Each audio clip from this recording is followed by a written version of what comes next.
Hey, what's up, everybody? We are Greg and Lisa. Hey, guys. Today's episode, the Ricky Gervais Show, Season 1, Episode 4, Dolphins. Oh, God. And you said today's episode. Today's episode.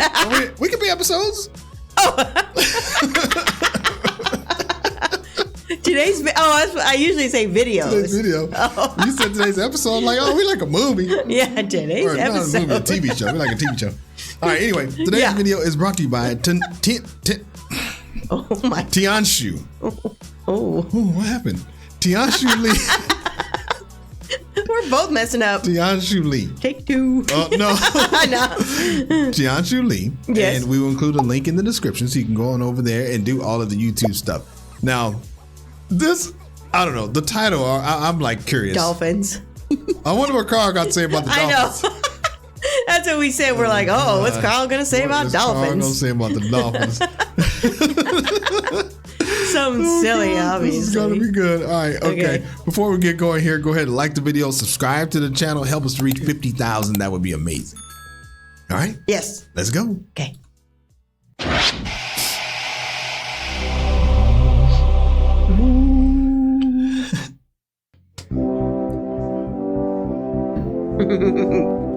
For the past few years, Ricky Gervais, Stephen Merchant, and Karl Pilkington have been meeting regularly for a series of endless conversations.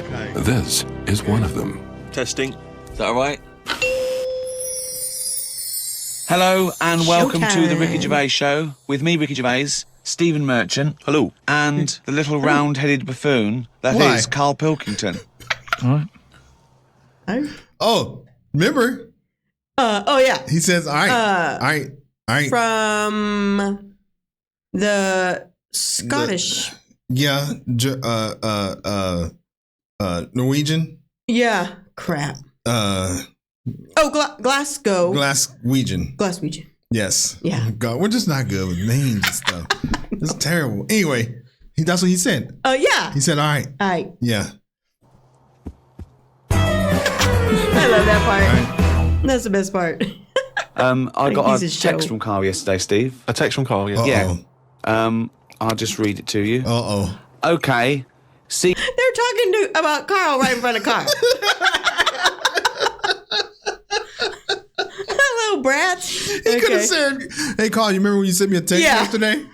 It's like, hey, I got a text about this guy over here. You to Moz for a face rub at 6:30 then. No bum tubes, though. So I was intrigued, and I called Karl and said, I think you've just sent me a text by mistake. What's the explanation of that? My mate, right, Russell, he said, you know, there's things that go on in life that you need to experience. Yeah. He said, just pop along. And I didn't say yes straight away. What's a face rub? You mean a facial? Where you lay down... You just clean your face with a flannel and that. So you're going to go lie down with another man and have your face Well, no, this is what I was saying to him. There's a couple of questions. I didn't just say yes straight away. I questioned it. I said, well, I'm not that happy with this. So I said, look, there's nothing weird going on here, is there? I said, it's not a house, is it? It's a proper clinic and that. He said, yeah, it's proper. You wear a dressing gown and that. I said, well, I'm not that So he's already got you in the dressing gown? Yeah, well, I haven't agreed to that. Today I've worn a little round polar neck sort of jumper so I don't have to take it off. It's not going to get in the way of my face. I made sure I didn't wear a shirt with a collar. I'm not taking this off. They can put the dressing gown on top of this. Right. I don't know if it's a woman who rubs my head. Don't know if it's a bloke or whatever. Well, the thing is, you get extra, don't you, for your face rub, because your face goes all the way back over the top of your head down to the back of your neck. But all I was, so you've got a big face, haven't you? All I was saying to him is, I'll have the face rub, ignoring him. but I don't know if once you're in there, they try and sell you the old the bum tube thing. What's a bum tube? Is that you? Like a colonoscopy? Colonoscopy. Yeah. Kind of not a colonoscopy. Because that's but a colonic, I think is what it's called. Colonic? Yeah, where you just stick a tube. Oh God. Spray water in there.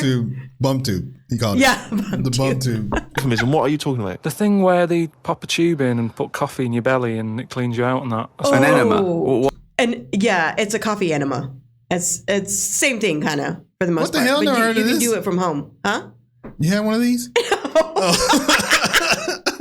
but a lot of the ladies on my holistic page or whatever, they do these things as like a detox. Oh. Yeah. Okay. Well, would you have that? I don't want it. I don't think Why you need to. Just because I think I've said to you before about, you don't need to be that clean inside. Do you know what I mean? I don't mind washing my face. What occasion do you need where you're that cleaned out? Do you know what I mean? And it's always a clear tube and that, and you see all the stuff whizzing past. I don't understand why it's clear. I don't know why you've got to see what's coming out of you. Like it's like the generation game, making notes of what's whizzing past. Forget it. How does he know that though? What? That it whizzes past. Because he's it goes a genius. in the tube. Huh? Because he's a genius. Oh, well, I guess. Karl knows everything. Some different TV. So an amazing... This is... I was watching some different TV. Saw an amazing documentary. It was called Tribes. This guy, and he goes and lives with different tribes around the world. These small little indigenous people. And there was one. He went to Papua New Guinea in Indonesia. Right, Karl? He lived with the Kombai tribe. All right. Now, this Papua New Guinea is an extraordinary place because it is one of the only places left on Earth that hasn't been fully explored. There are parts of it that it's just blank on the map because they've never explored there. They don't know what's there. They don't know what's going on.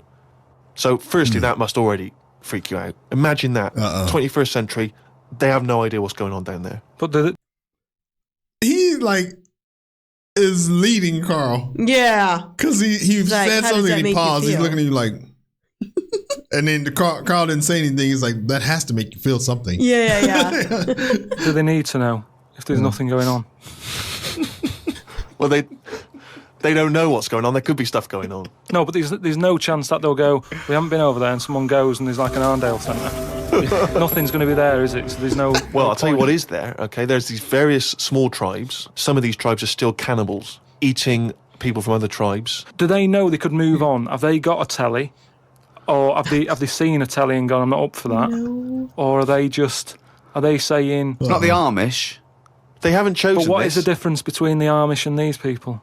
Well, the Amish are a group of people that choose to live in that way. These people are just essentially untouched by civilization. I mean, they do have interaction with civilization and people do come there, but they still live in this very, very almost prehistoric way. They did buy a telly, but there was nothing on because there isn't any broadcasters. They can plug it in.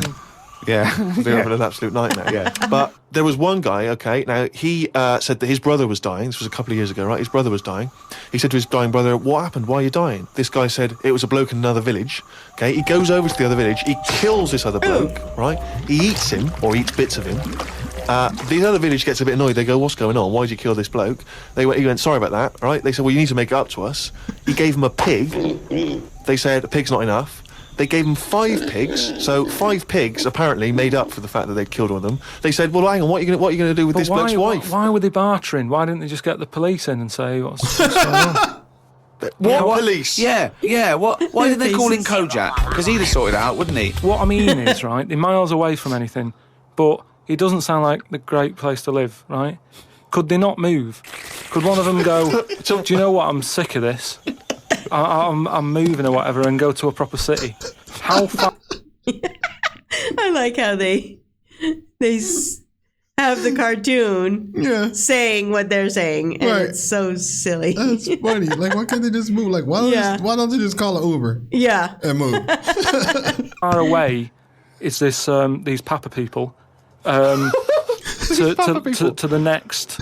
To the next. They're like the Smurfs. They're very like the Smurfs. But how many miles away from a place with a normal life going on? But think about this, Karl. Firstly, they don't speak the language, so they don't have any practical skills. They've got no experience of civilization. So even if they chose to go and live in one of these cities, what can they do? How can they function?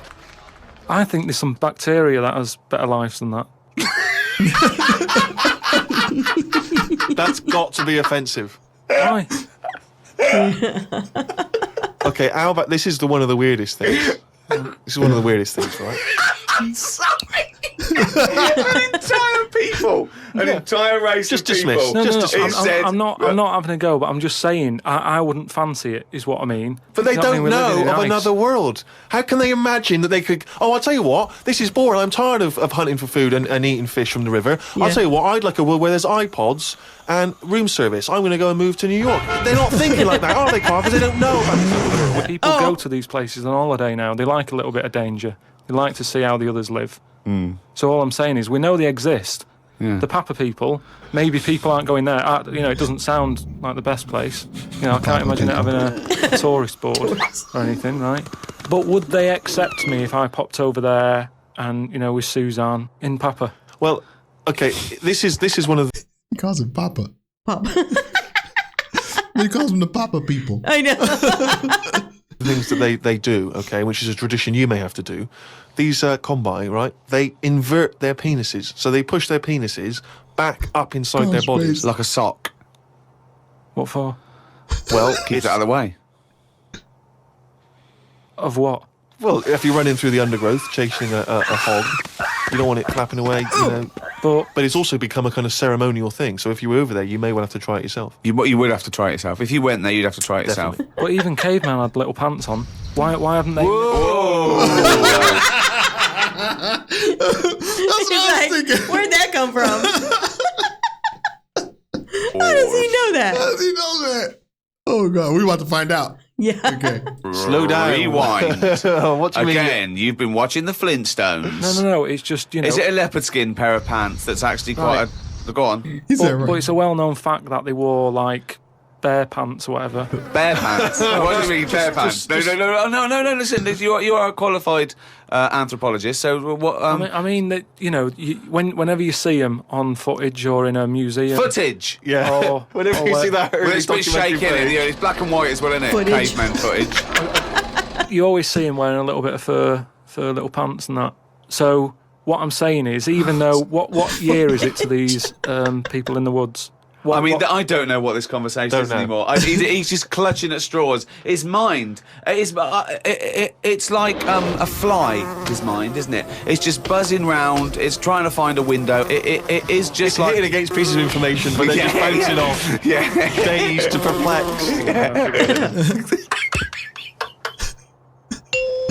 I was shopping with Karl before Christmas, and we went round sort of Piccadilly and St James's, and there's really beautiful shops around there. And I went in one shop, you had to ring a bell to enter. Yeah. They came down, and it's like a iconoclastic sort of shop, and they found things from churches and nearly all Russian 16th century pieces onwards. This beautiful carvings and paintings and statues. And I went, oh, it's beautiful. And as I was looking round, I heard Karl sidle up to the bloke and go, what's the newest thing you've got here? Yeah, sure, that's his first thought. I mean, that is the wrong question to ask of a man who's clearly in antiques. Yeah. Proud of the fact he's got 16th century iconoclastic Russian stuff to ask, what's the newest thing you've got here? Why would he ask? I mean, what sort of question is that? I don't know, probably the doorbell. I don't know, what does he want of my shirt? What were you thinking for? I think it's an all right question, because he was saying there's loads of old stuff in there, and he kept going on about the old stuff. What was to say? Or what's the newest thing you've got? And what was? Do you know what he said? The other question he asked him, he said, "How often do you get new stuff in?" And I said to him, "Why did you ask that?" He said, "Well, I was thinking, if you got antiques and you sell it all, what's left?" Like someone's going to sell all the antiques in the world because they're not making. He said, because they're not making any new stuff. What does that mean? They're not making any new stuff. But I know for a fact no one's ever going to go in there and buy the lot anyway. I mean, I've never seen anything like it. I'm not at any point in my life, and I don't think it'll ever happen, will I go, I need some old Russian wood. Because it was brilliant. No, Steve, no. It was beautiful. It's amazing stuff. There's stuff. There's these things. You did? Hold on. Yeah. Oh. That's perfect. Wait. Wood. Because it was brilliant. No, it was, Steve. No. It was beautiful. It's amazing stuff. There's stuff. There's these things from the 16th century of sort of like saints and monks, and they're carved. But there's loads of it. It's just all piled up. No one's interested. If I was him, I'd go, do you know what? I'm into this, but no one else is. Close shop. Because seriously, it's just piled up, piles up on piles of like old bits of wood with pictures on it and that. But think of a man 400 years ago that carved this. No, but nobody wants it, do they? I've never heard anyone say, oh look, it's my birthday coming up. I'll tell you what I'd love. What? A bit of old Russian wood. It doesn't happen. That's what I'm saying. I've never heard anyone saying it. Like, I've never overheard someone saying, you don't know where the Russian shop is, do you? And this is in London where the rates are high. There was this thing, right, Steve? them old drawings on like... It was like a panel from a church that someone had painted. Right, yeah. And I think it was like, from sort of like 1590 or something. Yeah. And it was this a picture of this saint, wasn't it? So 1590. It could be from any time, really. So there's this one there, right, leaning up against the wall. And most of them in there was that Stalin bloke, right? But there was this little... Right, can I just stop with there? Lenin. Right, okay. all right then. Yeah. So he was on all these bits of wood and stuff, but I saw this other little face, right, little fella with a beard, right? So I said, who's this bloke here? He said, the story there, right? He said, it's this little fella, and he got mugged back in Russia. This is right, isn't it? This is what he was saying. He said he got mugged. It's just that term, I love that term in a 16th century Russian wood. Oh, no, I'm being mugged. So he got mugged. He got happy slapped. And he said, I don't know. What did it say? Hold on. That term, I love that term in a 16th century Russian wood. Oh, no, I'm being mugged. So... Oh, I'm being mugged. Okay. He said, I'm being mugged. So he got mugged. He got happy slapped. And he said, I've had enough of this, right? Yeah. And he went to live in the woods, right? Made like a little shed, stayed there. People went to visit him, and like, if you got a problem, you knock on his door and you go, I'm sick of it. And he'll sort of say, yeah, I know what you mean, I've moved out of the city and what have you. And he'd make them feel better, and then they go again. Now, why has that man got a plaque? If he was around now, there's no way he'd have a bit of wood with his face on it, is what I'm saying. If someone had got fed up with living in London or New York or whatever, and they go, I'm going to go and live in the woods, people wouldn't visit him, and he wouldn't get a piece of wood with his face on, is what I'm saying. But this man is selling it for about, I think it was about 750 quid for this bloke's head. But the chances are that this is either a well-known Russian folktale, or it may even be a piece of classic Russian literature. He's a saint. He was a saint. He was canonised.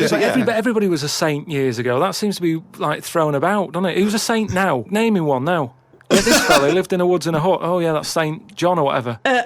He's not a saint. He's done nothing. If anything, he's sort of said, I can't be bothered with living in a city with everyone else. Everyone else has got to put up with it, but I can't put up with it. I'm going to live in the woods.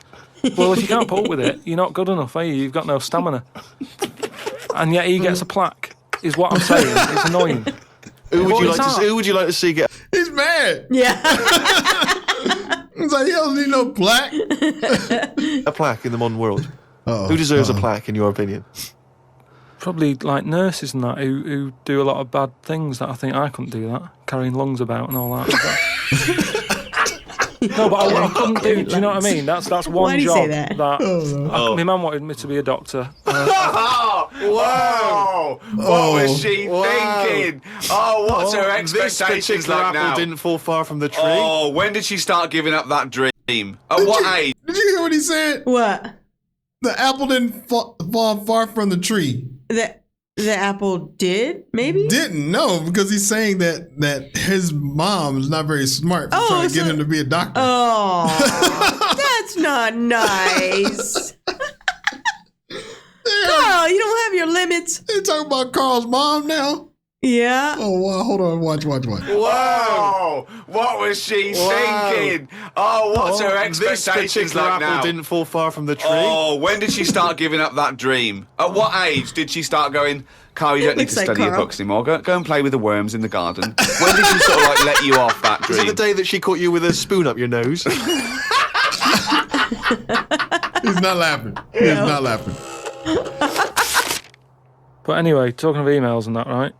Nick, who's emailed from Australia, right, Melbourne, he's been going on about dolphins and that, problems with dolphins. Oh, here we go. No problems. He's just saying when that wind happened, there was like a bad wind thing going on. Hold on, wait a minute. What bad wind? In America, they had that Hurricane Katrina. Yeah. Oh. Right. And there was like a little bay with dolphins in it, and with all guns on them and stuff. Whoa. They use dolphins, don't they? They say they're an intelligent animal and stuff. Yeah. And they've got them all like, they've all had the training. They're all like ready for battle and stuff. Right. Got like rifles on them. What do you mean rifles? How can they hold the rifle? How can they hold a rifle? No, it's sort of on a strap and that. What do you mean it's on a strap? I don't know what they kit them out with, but they're just ready. Karl. Wait, Karl said the Dolphins have rifles? Okay. Someone did tell me in the comments, because I said Karl was genius, and they said, be careful who you call genius. Or be careful calling him genius. And it was like, what? But... Oh no! Karl, no! Hold on. I'm gonna go back just a little bit. No, it's sort of on a strap and that. What do you mean it's on a strap? I don't know what they kit them out with, but they're just ready for war. What are you talking about? Listen, though, that isn't the point. Don't worry about it. Oh, we leave that one, do we? That's not the point, so let's leave it. So they're swimming about. Yeah, with rifles and berets. Whatever they've got on. Yeah. Ready for battle and stuff. Yeah, ready for battle, yeah. The wind comes in. The wind comes in. Hurricane Katrina. Makes a wave and that. They get out of the little bay. Yeah. Still all kitted out with all the, weapons. You're talking bollocks. Steve, do you want to look at the email? Well, there's no way. There's loads of dolphins now swimming round, kitted out with guns and that, with a strap. How can a dolphin hold a... Again, you've been watching Planet of the Apes. Oh, he's trying to talk to us. What's he saying? He's saying, go ahead, punk, make my day. You're talking shit. It's just news to say if there's dolphins, if you see a dolphin in that, don't go, oh, it's friendly. Because there's some with weapons now. So, I'm just reading it out on email. That'll cover it in that. So Bollocks. Bollocks. Karl, can we have some monkey news before I die? All right. Oh, chimpanzee that! Monkey news, yeah. Bollocks. This monkey that was knocking about called Ollie. It was in this zoo. And it was the only monkey in there, right? And it was getting a bit lonely because, it was sharing its sort of time with, say, an elephant and a giraffe. And it doesn't happen. And they didn't really get on that well. Wait, they do no, not let me just tell you. They do not put chimpanzees in with... No, well, it's not true. Nobody shares time with an elephant and a giraffe. Gervais, it was some kind of flat share. They put an advert in the student union. Yeah, we've got 2 rooms to let. African mammal wanted, not specific. But one mammoth and what I'm saying is there was other elephants for elephants to knock about with and that. The monkey, it was the only one there. So what happened is the zookeeper felt a bit sorry for him. He started to sort of get pally with him. So at lunchtime, when the zookeeper was sat on the wall having his ham butties or whatever, he'd sort of go, "You all right?" And it used to come over closer and closer. Right. Yeah. Anyway, within a month, he was sat on the wall having his lunch with him. Right. But anyway, so he sat there, and as time goes on, he's sort of sat with him most of the day. Monkey's walking around with him, helping feed the other animals and that. No. But then what happened is the zookeeper, at the end of the night, when he's locking up and stuff, he'd feel bad because he'd believe in the zoo, and Ollie sat there and he's like, "I'll see you tomorrow," and the monkey's like, "Yeah, right, see you later." Looking all fed up because he's got home to go to and he's still stuck in where he's basically working every day. Right, so he's never going home, right? Now he's sleeping at work, the monkey. So anyway, the zookeeper goes home. He just keeps going. Anyway. He doesn't pay any attention to that. No. Says to his wife, "Look, Ollie's having a bit of a time at the moment." So she said, "Oh yeah, what's going on?" He said, "Well, he's just looking a bit fed up. He's sick of it." So she said, "Bring him home." Didn't happen. So this is in your head. So she said, "Yeah, bring it home tonight." So anyway, he's looking forward to going into work and that. He sees Ollie. He doesn't tell him straight away. Oh. It's a surprise for him later. He gets to the end of the day. Yeah. Anyway, he's like, "Get your coat." He's like, "What?" Get your coat. What do you mean, get your coat? Whatever the equivalent is, right? Whatever you say to a monkey. Whatever the equivalent is. What is the equivalent of get your coat for a monkey? Go get your blanket? Yeah. I don't know. Monkey, it was kind of like, you coming with me sort of thing. Yeah. Right. So he's going, "Oh, brilliant." Anyway, no, he's not. So Why do you mean he's going brilliant? He takes it home. So he gets his hat and coat. And he can't believe he's locked, right? He goes back to the zookeeper's house. Everything's going well for about a week and a half. Right. Treating him really well. He's sat there, he's having a brandy at night before he goes to bed. So he said to his wife, "Look, you're at home all day, right? Oh, Jesus. I'm going to work. I'll leave it with you." Oh, no. So Ollie stays at home. Uh-oh. Anyway, as time goes on, Yep. a little bit of trouble. Whilst the fella's busy at work, Ollie starts getting a little bit cheeky. Tries it on with the missus. Whoa. Right. How does a monkey try it on with the missus? This is classic monkey news. And how does it try it on with the So missus? he's a bit drunk. He stinks of smoke. He tries it on with the missus. How does he try it on with her? I don't know all the detail on You don't know on any bit. of the details. I don't know the detail on that bit. You don't know any of the details. No, I don't know the details on that bit. You don't know any of the details. So what happened? So while the zookeeper's away, the monkey... Yeah. Now all the he knew all of the Get details. your coat. no. You don't know this detail. No. It's like, don't ask the hard questions. Yeah. Monkey did play. Did the zookeeper's wife reciprocate these affections? She probably went along with that at first. You know, she's cooking at home, getting the tea ready. That's walking past, pinching her arse or whatever. And it's, do you know what I mean? It starts off just like it does, you know, with humans. Starts off as a bit of fun. Before you know it, you know, split up in the end anyway, the zookeeper and the what's it. I think the monkey stayed with the woman. Wow. It's all there. It's Honestly, all on email, mate. Your imagination. Well, you should write stories. Yeah. You should write. You know, people to look it up. Just put in monkey, chimp, Ollie, and it's all there. There's never anything at the end of these, is there? No, I don't think so. Okay. Yeah, I don't think there is. Oh, that's funny. Oh my God. Carl's the best. He is the best. He is the best. I don't care if he's not a genius. Yeah. He's just, I love him. I think he's great. He is hilarious. I mean, I don't know. I know people say it's not a show. But it feels like it is. I mean, not like he's making all this stuff up. And that's why I was saying he was genius, because he comes up with all this. Yeah. And his imagination, and almost like he plays goofy. Yeah. So I don't know. Maybe he is goofy. I don't know. I think it's more like he just has a vivid, wild imagination. Mm-hmm. It just says whatever the hell comes to his head. Yeah, and he doesn't get angry easily. No. But he's been angry a couple times. Yeah. It's cute. Yeah. Or he starts raising his voice or something. Yeah. He tries to talk over them and stuff. That was funny. Oh, God.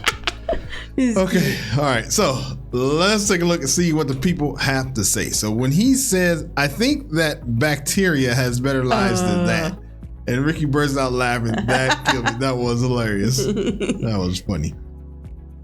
I love how often the Flintstones get mentioned for an animation that looks exactly like the Flintstones. Yeah, it does. Yeah, that is so true. If Karl says he's not having a go, he really has. Yeah. He already has. Oh, I'm sorry. He already has. That was funny how he called the hurricane wind. Oh, yeah. A strong wind? Is that what he called it? That was the one. I mean, that was cute. That was cute. But dolphins with machine guns. That was silly. Karl, come on. Come on, Karl. Make it somewhat realistic. The monkey news is real. I know. Speaking of monkey news, I wish we could have sent him like some kind of email. Oh, so he could talk about it?